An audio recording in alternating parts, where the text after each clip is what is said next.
Hi my dear parents, అందరికీ good afternoon అండి.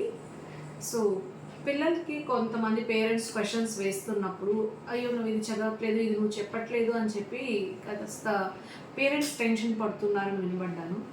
So చిన్నపిల్లలకి మనం సడన్గా ఏవైనా క్వశ్చన్స్ అన్ని వేసినప్పుడు టాప్ ఐక్యూ ఉన్న వాళ్ళు వాటిని ఇమీడియట్గా చేయగలుగుతారండి.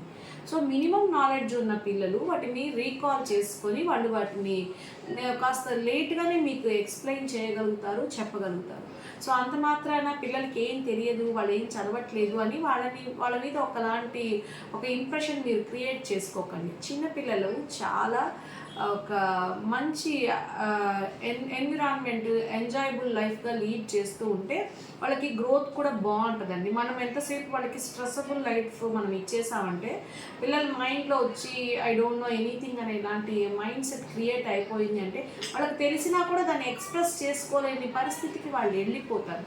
సో దయచేసి పిల్లలతోటి పేరెంట్స్ బాగా మింగల్ అయ్యి వాళ్ళ దగ్గర నుంచి మనం ఏం రాబెట్టుకోవాలి అనేది ఒక హ్యాపీయెస్ట్ మూమెంట్ వైజ్ మీరు తీసుకోగలిగితే all the kids are very good.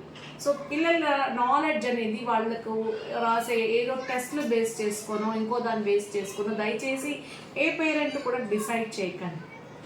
వాళ్ళ మైండ్ సెట్ అనేది హ్యాపీగా ఉన్నప్పుడే వాళ్ళు అన్నిటికీ ఆన్సర్ చేయగలుగుతారు.